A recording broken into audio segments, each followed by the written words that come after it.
So now we're going to go through problem 1 to include the mass spec. So the information we have in problem 1 so far, now this is not all information, this is just the main pertinent bits that I need for this purpose. So the microanalysis C4H8O DOUs 1, aliphatic plus 1 double bonds, that'll be carbon-carbon double or carbonyl. But the UVs telling us is carbonyl and the AR is telling us is carbonyl. But specifically now the AR is telling us that carbonyl is a ketone carbonyl. Now this is key here because the ketone carbonyl can only appear in the middle of the chain. Because at either end of the chain it's an aldehyde. So obviously when I'm talking about chain, I'm talking about the carbon chain. So 1, 2, 3, 4. So the carbonyl cannot appear here or here. It only can appear here. Now, that compound and that compound, obviously with including all their hydrogens, is the exact same compound. If you go to name them, 4 carbons, but, AN single bonds between them. Okay, it's a ketone, so it's ONE, and where's it at? It's at carbon 1, 2. Now you might call this butane, this one butane 3-one, because it looks to be on the 3rd carbon. But remember, you can read these carbon chains over and back.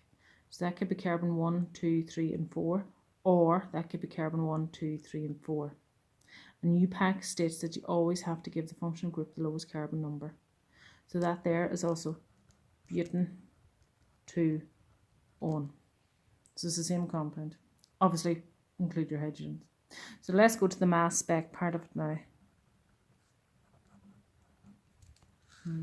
We very obviously have a peak at 29, 43, 57. And 72 then is the parent ion. Parent ion, that's where we get the molecular mass from.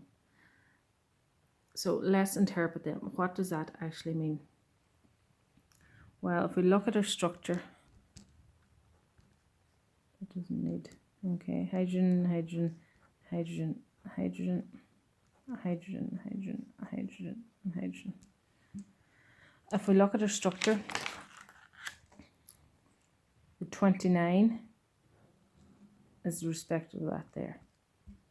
Right, carbon, carbon, 2 carbons, 5 hydrogens, 29. So that's your C2H5. Now your 43, and again this is a bit trial and error and you have to work it out yourselves.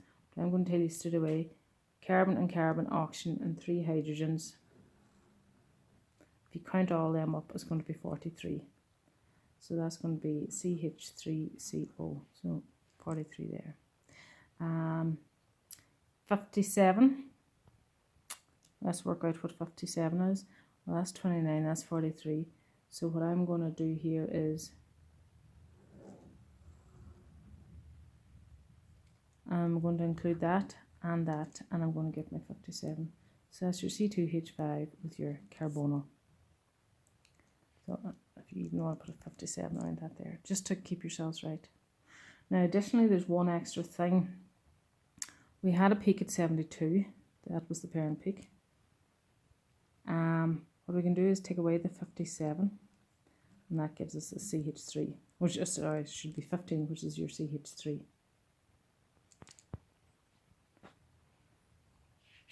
Now also what I will point out is that the 43 was the base peak, i.e. it was the highest peak. So that was given 100%, and everything else then was adjusted according to that there, with relevance to that there peak.